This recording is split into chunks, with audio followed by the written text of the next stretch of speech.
बोलो जयकारा बोल मेरे श्री गुरु महाराज की जय। सभी गुरुमुख प्रेमियों से सप्रेम जय सच्चिदानंद। आप प्रगटे इस जगत में जीव काज संवारने, शब्द नाव बनाए सुंदर दुखद जीव उबारने। तुध आगे अरदास हमारी, दियो पिंड सब तेरा। कह नानक सब तेरी वड्याई,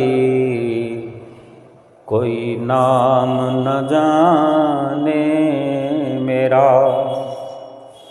नम्रता और दीनता से भेंट सतगुरु लीजिए। मैं हूँ शरणागत तुम्हारा,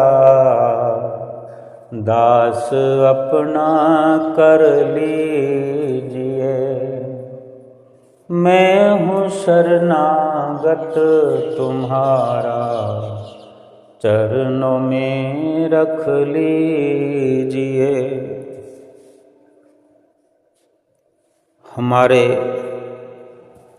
नैनाभिराम हृदय सम्राट जगत वंदनीय प्रातः स्मरणीय श्री श्री 108 श्री परमहंस दयाल महाराज जी, प्रथम पातशाही गुरु महाराज जी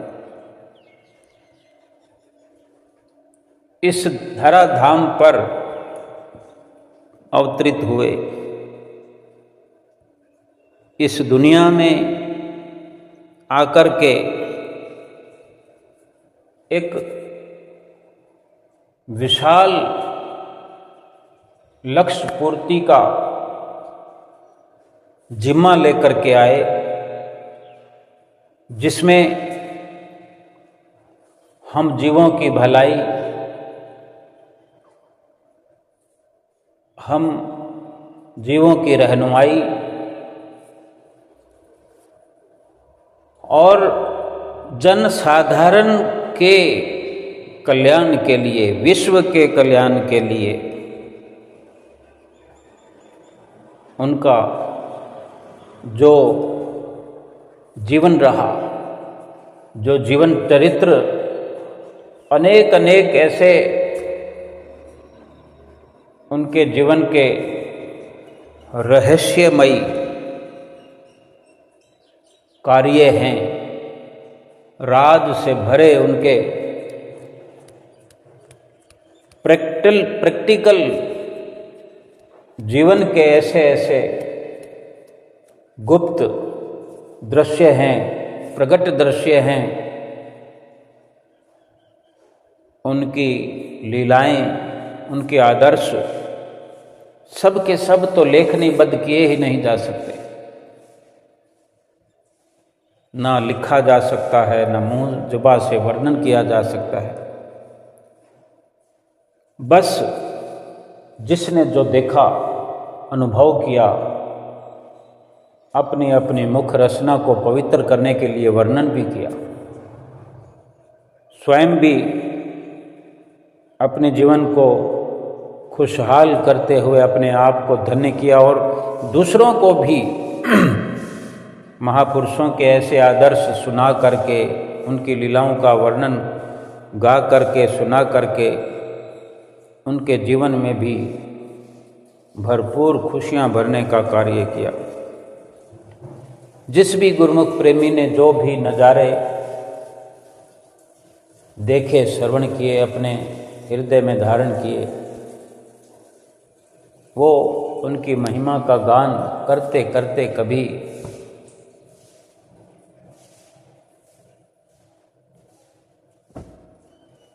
शांत होकर भी शांत होकर बैठा नहीं, उन गुणों का गुणगान करता रहा, करता रहा, करता रहा जीवन भर, अंत समय तक। उन्हीं वर्णनों में एक वर्णन आज हम चर्चा में शामिल करते हैं। श्री गुरु महाराज जी दूसरी पातशाही जी, उनका जीवन चरित्र श्री परमहंस दयाल महाराज जी के सानिध्य में, उनकी आज्ञा और मौज में श्री परमहंस दयाल महाराज जी पहली पातशाही गुरु महाराज जी ने कैसे सबसे पहले अपने परम शिष्य दूसरी पातशाही गुरु महाराज जी को भक्ति और परमार्थ के गूढ़ से गूढ़ रहस्यों को उनके जीवन में भर रहे थे। दूसरी पातशाही गुरु महाराज जी के जो इस प्रकार के अनेकों वर्णन हम सुनते हैं, करते हैं, उन्हीं में से एक ये दूसरी पातशाही गुरु महाराज जी का वृत्तांत है कि किस प्रकार उन्होंने कठोर तप साधनाएं की। जो पहली पातशाही गुरु महाराज जी ने अपने जीवन में ऐसा आदर्श स्थापित किया कि उन्हीं के नक्शे कदम पर चलकर दूसरी पातशाही गुरु महाराज जी ने भी जो रास्ता अपनाया, जो आदर्श हमारे लिए बनाया, हम अपने जीवन चरित्र को पढ़ने की कोशिश करें, देखने की कोशिश करें। कोई स्त्री हो, पुरुष हो, बच्चा हो, बुजुर्ग हो, अमीर हो, गरीब हो, सुंदर हो, कुरूप हो, देश में रहता हो, विदेश में रहता हो, गांव में रहता हो, कैसा भी जीवन यापन करता हो, कर रहा हो, एक झलक महापुरुषों के जीवन चरित्र पर विचार करने की जरूरत है, गौर करने की जरूरत है, थोड़ा गहराई में गोता लगाने की जरूरत है। सब कुछ अपने आप साफ हो जाएगा। हमारी भक्ति कैसी है, हमारी सोच कैसी है, हमारा व्यवहार कैसा है,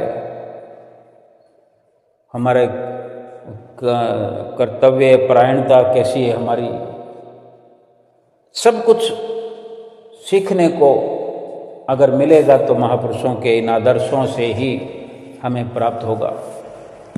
हमारे हाजिर हजूर सतगुरु दाता दयाल महाराज जी छठी पातशाही गुरु महाराज जी भी आज श्री परमहंस दयाल महाराज जी का, उनके सभी स्वरूपों का, उन सभी वक्तों का, सभी समयों का जिक्र करते नहीं अघाते। श्री परमहंस दयाल महाराज जी ने ये किया, श्री परमहंस दयाल महाराज जी ने ये किया, दूसरी पातशाही गुरु महाराज जी ने ये किया, तीसरी पातशाही गुरु महाराज जी ने ये किया, चतुर्थ पातशाही गुरु महाराज जी के गुणगान करना, पंचम पातशाही गुरु महाराज जी के गुणगान करना। हुजूर गुरु महाराज जी आज हमारे सामने हाजिर हजूर होकर के उनके गुणगानों का वर्णन करते नहीं थकते।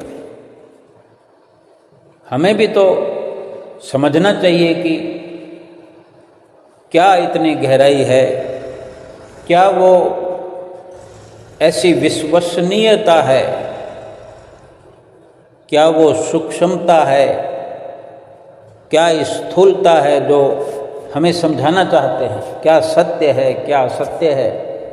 केवल पाठ पढ़ करके अगर हम इतिश्री कर लें कि बस हो गया, प्रैक्टिकल उनके अमली जीवन को गहराई से पढ़ना। आज हम गुरुमुख प्रेमी किसी भी रोल में हैं, हम स्त्री हों या पुरुष हों, क्या फर्क पड़ता है? असलियत में तो हम केवल आत्मा हैं। और हमारे श्री गुरु महाराज जी किसी रूप में हों, पहली पातशाही गुरु महाराज जी के रूप में हों, दूसरे रूप में, तीसरे रूप में, चौथे रूप में, पांचवें या अब हाजिर हजूर छठे रूप में हो, असल में तो वे परमात्मा है। हमारा संबंध जो है आत्मा और परमात्मा का है। इसी को समझने के लिए ही हमारे श्री परमहंसों ने श्री दरबार बनाया है। एक ये ठोस मजबूत नींव भक्ति की रखी है कि भक्ति का प्रैक्टिकल अमली निर्माण हम अपने जीवन में कर सके। कोई उठाऊ डेरा नहीं है कि चलते फिरते कोई संत आए, कुछ देर सत्संग किया और फिर वहाँ पर कोई दूसरा आए तो ढूंढता रह जाए कि सत्संग तो मुझे भी चाहिए, भक्ति तो मुझे भी करनी है, लेकिन मैं अब सीखूं कहाँ से। फिर वो ढूंढता रहे कि कहाँ गए वो सिखाने वाले संत। हमारे श्री परमहंसों ने जो एक मजबूत नींव रखी है, युगों युगांतरों तक भक्ति और परमार्थ का डंका बजता रहेगा। देश में विदेश में बल्कि त्रिलोकी में ये भक्ति और परमार्थ का गूढ़ रहस्य गहराई से समझने का जो इल्म है, ज्ञान है, वो हर गुरुमुख प्रेमी जो चाहत रखता होगा वो लाभ उठाता रहेगा।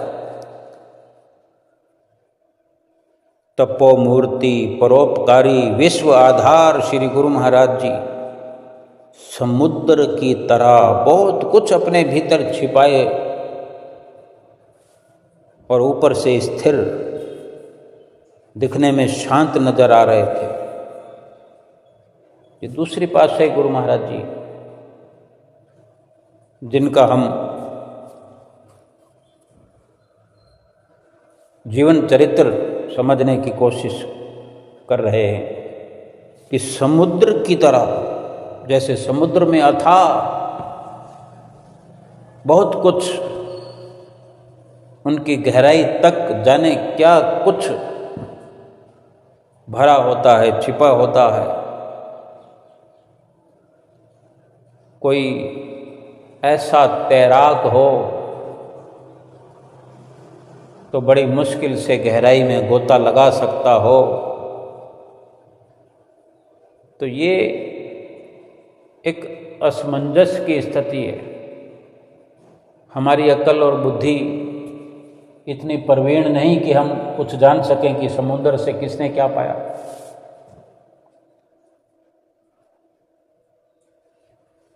फिर भी अगर कोई प्राप्त कर सकता है तो कोई वो विरला विरला, यानी गोता उसको लगाना पड़ेगा, गहराई से विचार करना पड़ेगा। हमारे श्री परमहंसों ने भी समुद्र की तरह अपने भीतर बहुत कुछ छिपाए रखा और ऊपर से शांत बने रहे, स्थिर नजर आए। लेकिन कोई भी अधिकारी बन के आया, उसको जीवन में माला माल किया।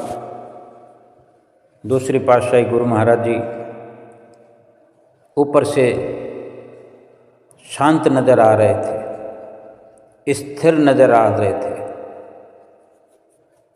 ये उस वक़्त की बात है कि आगरा में नंगलापदी क्षेत्र में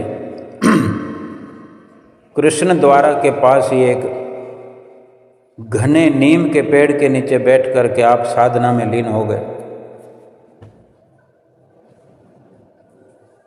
साधना क्या होती है, भजन क्या होता है, आज तो हमें हुजूर गुरु महाराज जी 2 घंटे के लिए भी बार बार लगातार वचन करते रहते हैं और हम हैं कि मनन नहीं कर पाते,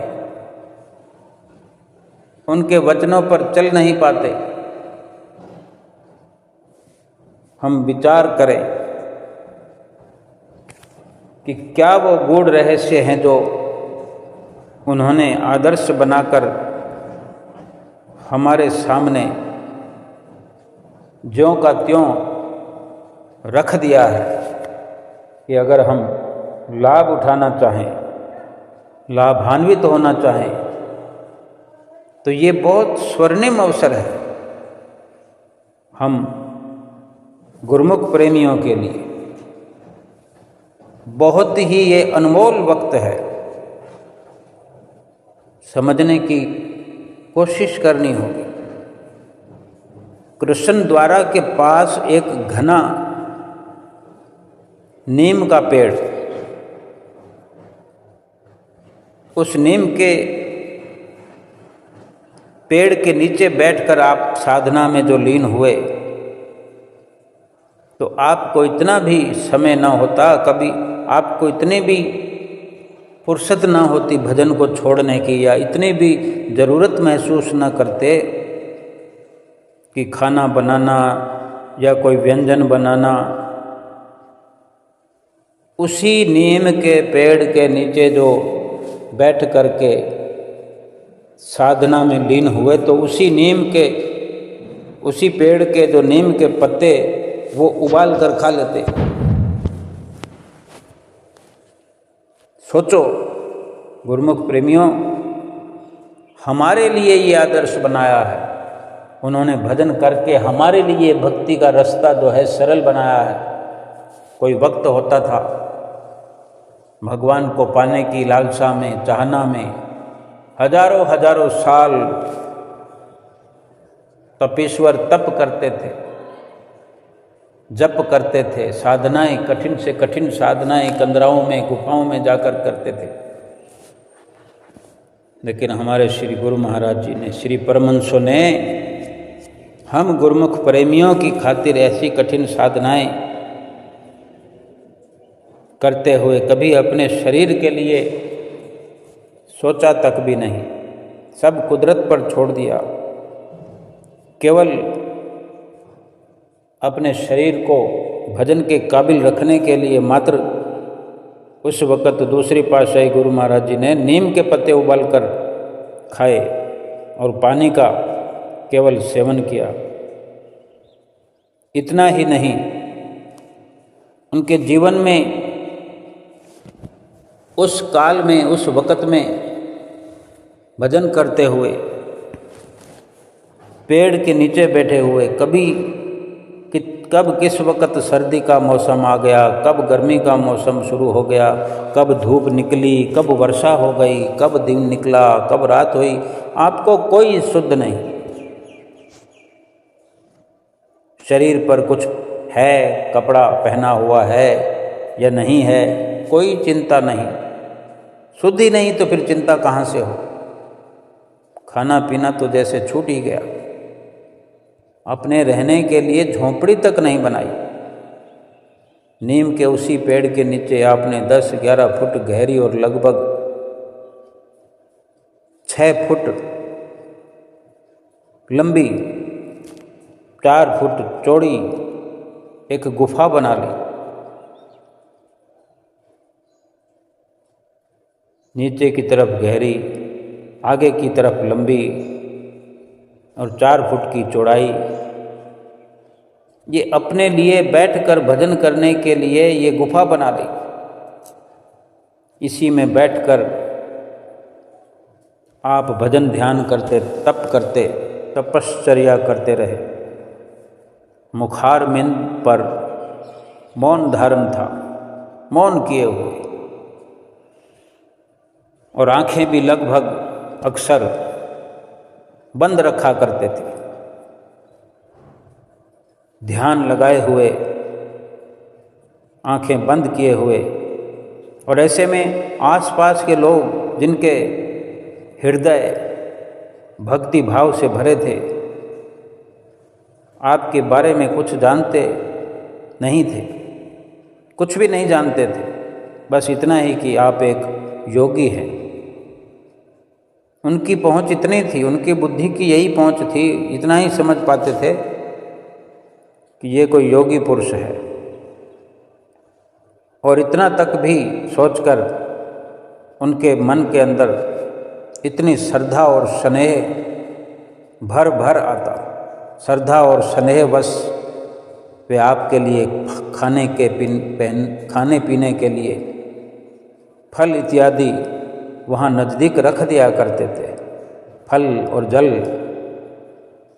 या दूध, ये सब आपके नज़दीक रख दिया करते, क्योंकि आप लीन होते, ध्यान मग्न होते, तो वो रख दिया करते पास में कि जब आपकी समाधि खुलेगी कभी तो नज़र पड़ेगी, जब वो अपने ज़रूरत के अनुसार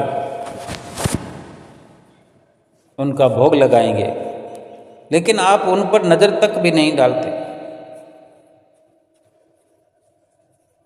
और इसी के बीच श्री परमहंस दयाल महाराज जी, जिनको दादा गुरुदेव जी के नाम से भी जाना जाता था और आज भी जाना जाता है, पहली पातशाही गुरु महाराज जी अपने परम शिष्य जो यहाँ धूनी रमाए बैठे थे, परमहंस दयाल महाराज जी पहली पातशाही जी आगरा आए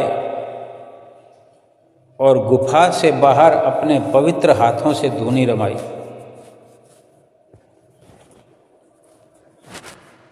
दूसरी पातशाही गुरु महाराज जी गुफा के अंदर साधना कर रहे थे, धूनी तो गुफा से बाहर पहली पातशाही जी ने आकर के रमाई।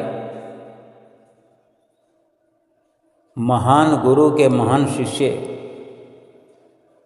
कभी गुफा के भीतर, कभी धूनी पर बैठकर पराज्ञान की चर्चा करते। और श्री गुरु महाराज जी पहली पातशाही जी आध्यात्मिक शक्तियों को तेजी से संचित करने की युक्तियां आपको अपने परम शिष्य दूसरी पातशाही गुरु महाराज जी को बता रहे थे, समझा रहे थे। फिर इसके बाद श्री गुरु महाराज जी पहली पातशाही जी टेरी वापस लौट गए और आप दूसरी पातशाही जी उसी प्रकार साधना करते रहे। साधना में लीन रहने से आपके नेत्र अंदर की ओर पीछे की ओर धंसने लगे। आपके श्री गाल भी पिचक गए। गुरुमुख प्रेमियों, एक दिन भी अगर हम खाना नहीं खाते हैं, भोजन लंगर नहीं ग्रहण करते हैं, तो हम जानते हैं कि कैसी हमारी शरीर की दशा हो जाती है। कृशकाय हो जाता है शरीर, जैसे जान निकल गई हो। और सोचो, जो महीनों की बरसों की परवाह न किए हुए खाना पीना छोड़ दिया हो, जिसने पत्तों का इस्तेमाल करते, वो भी नीम के पत्तों का जो इस्तेमाल करके भजन ध्यान में बैठा हो। सोचो कितनी कुदरती शक्तियों से ही जिनके अंदर प्राणों का संचार हो रहा था, भोजन के नाम पर तो सब कुछ छोड़ दिया था। तो ऐसे में हम समझ सकते हैं कि किस प्रकार उनके नेत्र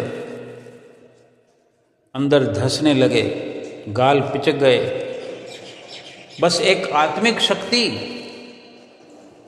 जो निरंतर बढ़ रही थी, वृद्धि हो रही थी। जब आपको वहां आकर खड़े होने वाले जन समूह से किसी प्रकार की परेशानी न होती थी, बच्चे आपके पास निर्भय होकर आ जाते और खेलने लगते। आप उन्हें प्रसाद का लालच देकर उनसे भी हरि नाम का संकीर्तन ताली बजा बजा कर करवाते। जब भी आपकी समाधि खुली होती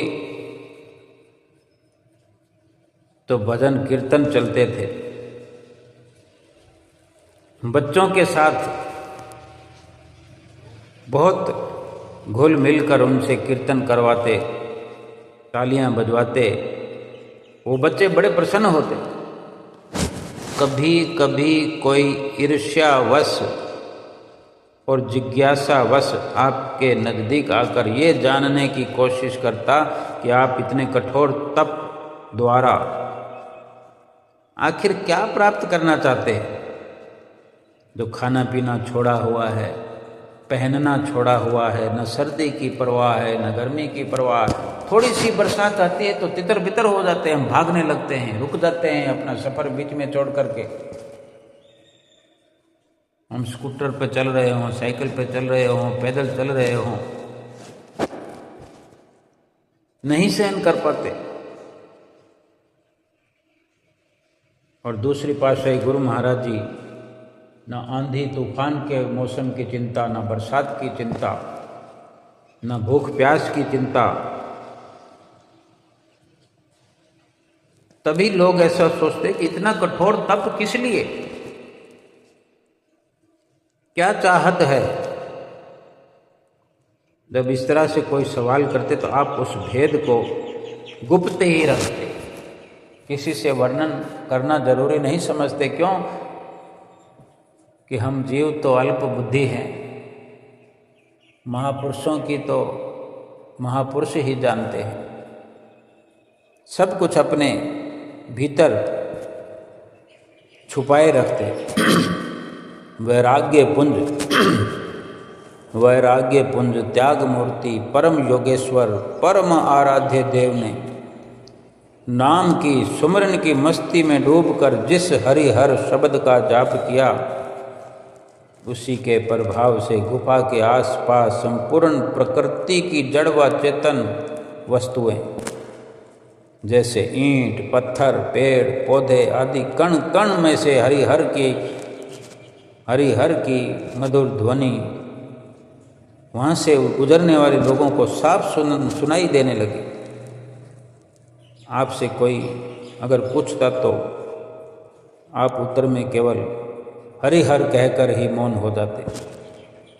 पूरे आगरा में चर्चा होने लगी कि नंगला पदी में हरिहर बाबा बहुत भारी भरकम तप में लीन है। लोग फिर आपको उच्च कोटि का सिद्ध पुरुष अथवा योगी समझने लगे। आपकी बढ़ती हुई महिमा को देखकर किसी ईर्ष्यालु पंडित को ईर्ष्या हुई, जलन हुई, आपके प्रति दुर्भावना जाग गई उसके अंदर कि इस तरह तो इनकी शोहरत चारों ओर फैल जाएगी और समाज में हमारा तो फिर सम्मान ही नहीं रह जाएगा। हो ना हो मैं इन्हें किसी तरह लोगों की नज़रों से गिरा दूं। तो उसने क्या किया, पंडित ने एक षड्यंत्र रचा।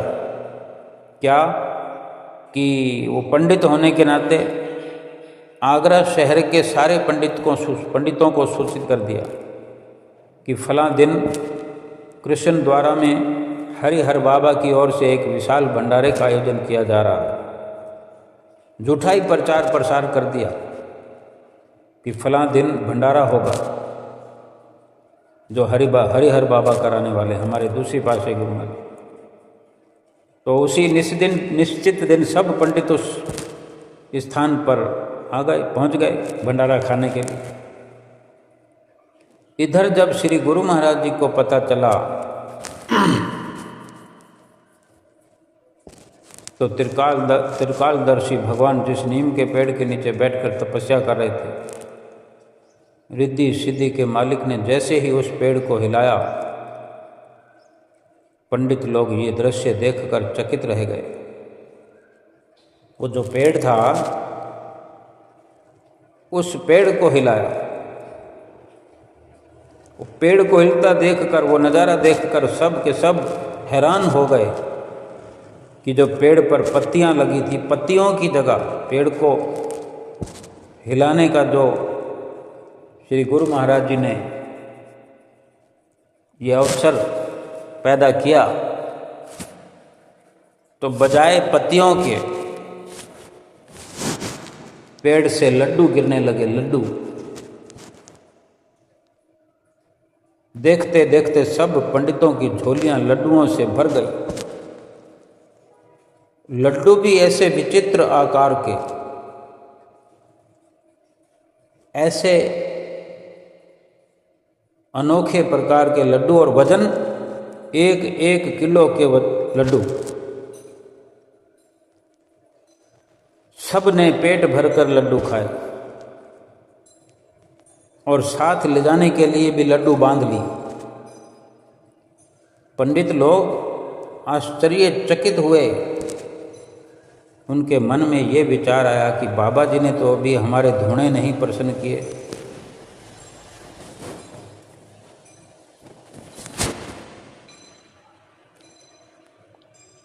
बाबा जी ने हमारे धूणे प्रसन्न नहीं किए तो घट घट की जाननहार प्रभु प्रेरणा से देखते देखते उनकी झोली में दक्षिणा भी पहुंच गई। सब पंडित हरिहर बाबा की जय, हरिहर बाबा की जय जयकार करते हुए अपने अपने घरों को वहाँ से लौट गए। जिस ईर्ष्यालु पंडित ने दुर्भावना से षड्यंत्र की रचना की थी, जैसे ही उसने सबकी झोलियां भरते देखी, वो वहां से भाग गया। यानी दाता के दरबार में कमी किसी वस्तु की नहीं, केवल भावना होनी चाहिए हमारी। उसने ईर्ष्यावश ऐसा किया। जो आप तो अंतर्यामी थे। ये सुमरन का, ये भजन का प्रताप है। एक तरफ तो ये संदेश हमें मिलता है कि ये भजन का प्रताप है,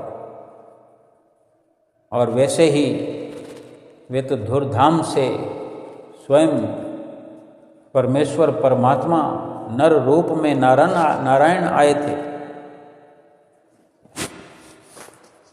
और उन्हीं दिनों दादा गुरुदेव श्री परमहंस दयाल महाराज जी, जो उस वक़्त आगरा से सैकड़ों मील दूर टेरी में विराजमान थे, किंतु उनकी नज़र जो है आप पर लगी हुई थी। श्री परमहंस दयाल जी के पवित्र शरीर के दाहिने हिस्से पर फालिज यानी लकवा के लक्षण दिखने लगे। सेहत सुकोमल कमज़ोर होने लगी और पहली पातशाही गुरु महाराज जी की मौज आगरा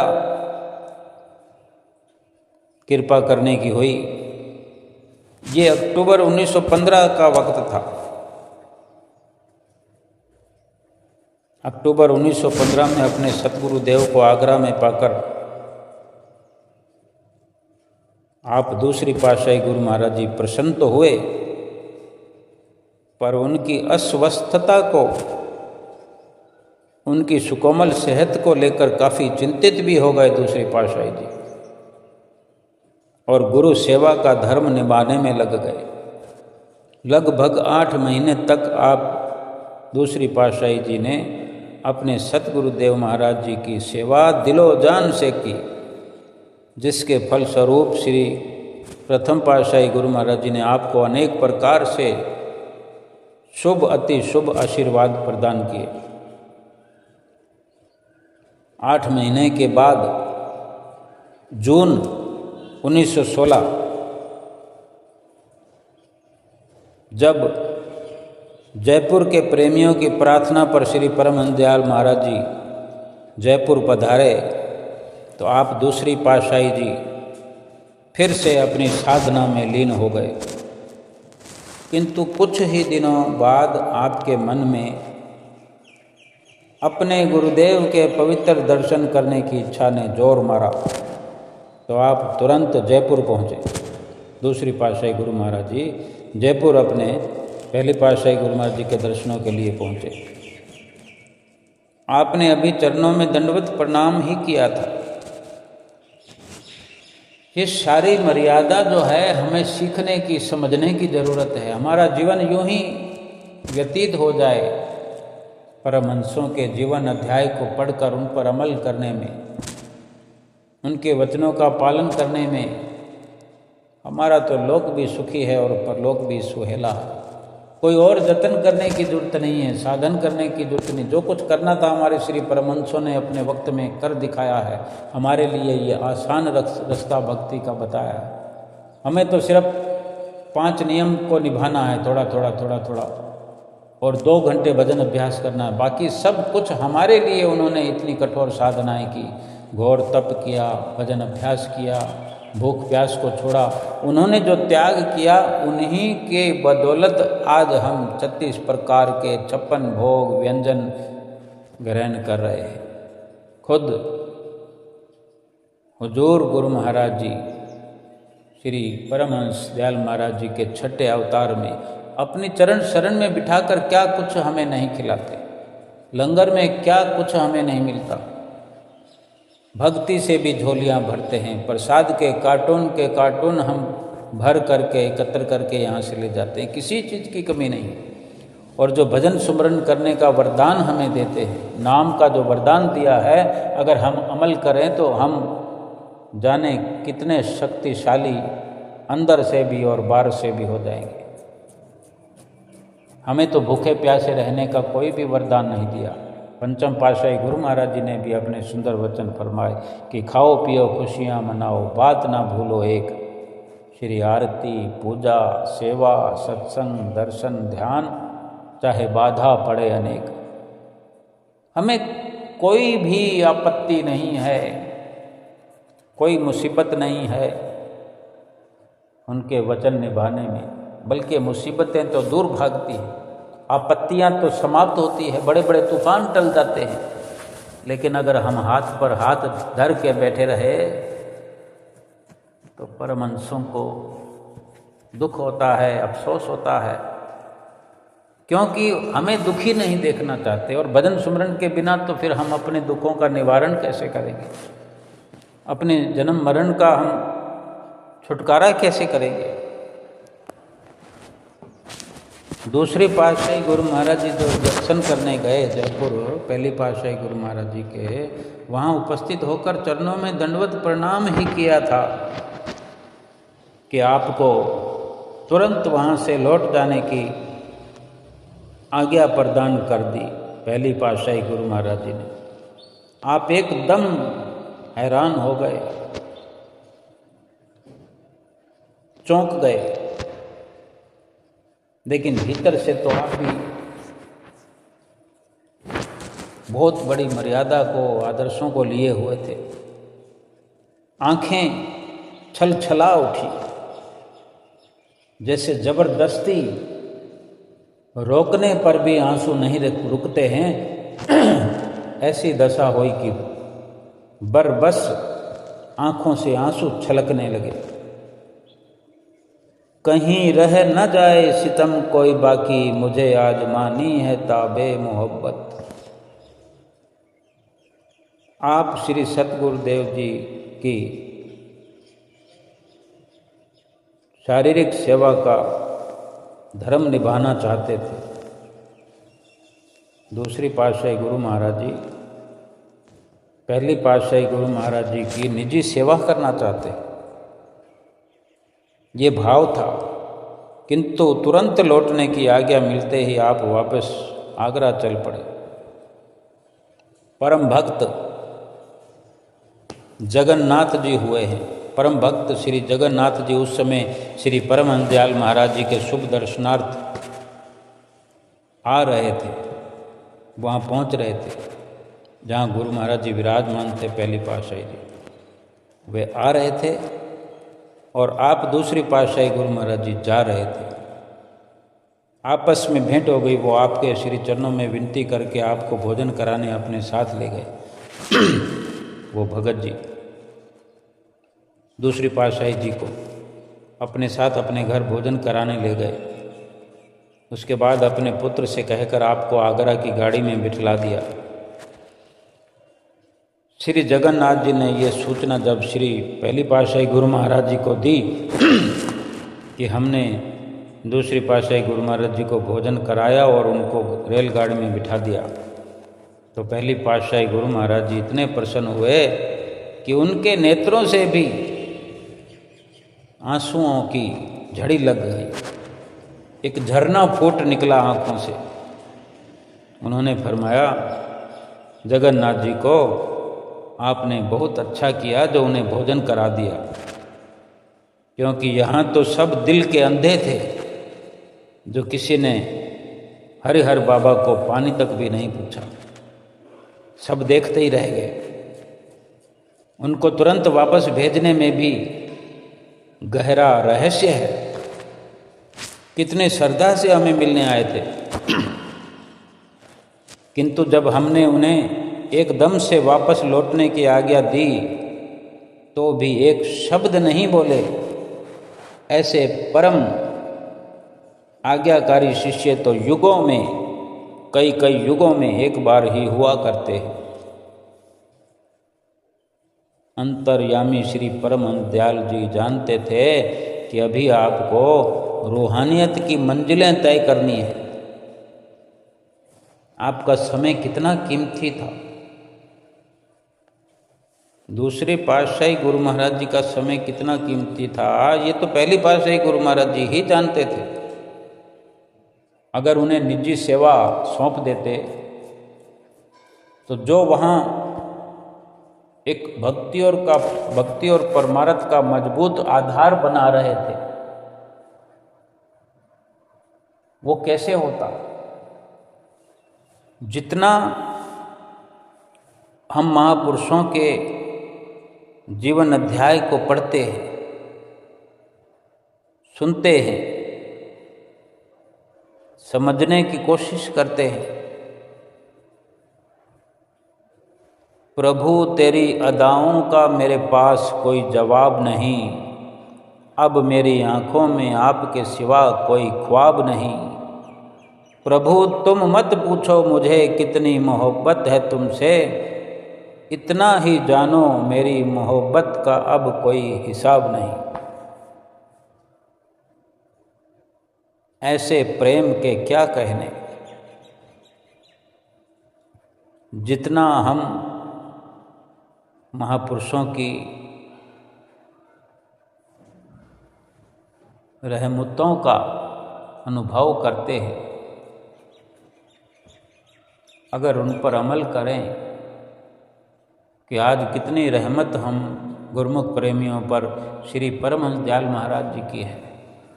हम चाहे घर में रहते हैं, चाहे आश्रम में रहते हैं, दरबार में रहते हैं, केवल जरूरी यही है कि हमें आदर्शों का पालन करना चाहिए। उनकी मेहरबानियों का हम क्या सिला दे सकते हैं। क्या हम धन से नवाज सकते हैं? क्या हम त्रिलोकी मालिक को कोई धन दे सकते हैं? क्या कोई उपहार दे सकते हैं? क्या है हमारे पास ऐसा जो उसके बिना उनका काम न चलता हो। वे तो आए हमारे लिए हैं, और जो कुछ भी जैसा भी जीवन चरित्र बना रहे हैं वो भी हमारे लिए कि हम उनके नक्शे कदम पर चल सके। लेकिन हम कहते हैं कि भजन हमसे होता नहीं, हम कहते हैं कि हमारा दिल नहीं लगता, मन नहीं लगता, हमारी कमर दर्द होती है, हमारा घुटना दर्द होता है, तरह तरह की बातें करते हैं। तो क्या हम संसार के कार्य नहीं करते हैं? संसार के कार्य करते हुए क्या कमर दर्द नहीं होती है? संसार के कार्य करते हुए घुटने दर्द नहीं होते हैं? क्या संसार के कार्य हुए घर गृहस्थी का कार्य करते हुए मन विचलित नहीं होता है? मन दुखी होता है तो हो, शरीर थकता है, भट्ठी में शरीर को झोंक दिया है, तन को, मन को, धन को कमा कमा करके। एक गरीब से गरीब इंसान भी पाई पाई इकट्ठा करके भी धन भट्ठी में झोंक देता है, शरीर निर्वाह के लिए, रिश्तों के लिए, ब्याह शादी में लगाता है, रिश्तों में आदर सत्कार के लिए खर्च करता है। क्या तन, क्या मन, क्या धन, चित्तवृत्तियां, सब कुछ दांव पर लगा दिया है। उससे क्या हासिल होगा? सिवाय दुखों के कुछ नहीं मिलने वाला। इसका ये मतलब भी कदापि नहीं है कि धन कमाया ना जाए, धन खर्चा ना जाए, लेकिन अपनी सुरती को मैला ना करो गुरुमुख प्रेमियों। अपने ध्यान को अपवित्र मत करो। ये बड़े अनमोल, ये बड़े कदर की वस्तुएं हैं, कदर वाली जगह लगाओ। संसार में ध्यान लगा करके अपने ध्यान को पवित्र नहीं रख सकते। संसार की तरक्की में मुबतला होकर के उस परमात्मा को भूल करके जीवन यापन न करो, बहुत मुसीबत हो जाने वाली है। तेरी मेहरबानियों का कोई जवाब नहीं, तेरे जैसा कहीं कोई दीदार नहीं। नशा तेरी इबादत का कभी ना उतरे सतगुरु, मेरे लिए इससे बड़ी कोई बात नहीं। एक गुरमुख प्रेमी खूब जानता है, महसूस करता है कि नशे की हद तक वह सतगुरु से ध्यान करता है। दुनिया में चाहे जितना ही व्यस्त को क्यों ना हो, कितना भी दुनिया में व्यस्त हो, लेकिन वो अपने सतगुरु के ध्यान में मस्त है, क्योंकि वो जानता है एक सतगुरु ही है जो हर वक्त मेहर का टोकरा लिए हमारे लिए हमारे साथ चलते रहते हैं। जहाँ ज़रूरत होती है तो मेहरबानियों का टोकरा उड़ेल देते हैं हमारे पे, और हम अपना ध्यान अगर संसार में उलझा करके रखेंगे, हम अपना ध्यान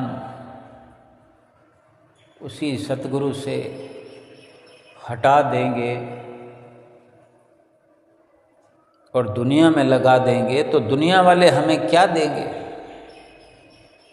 एक भिखारी से अगर कोई भिखारी भीख मांगने जाएगा तो क्या मिलेगा? शहंशाह को छोड़कर भिखारियों से हमने लिव लगाई है।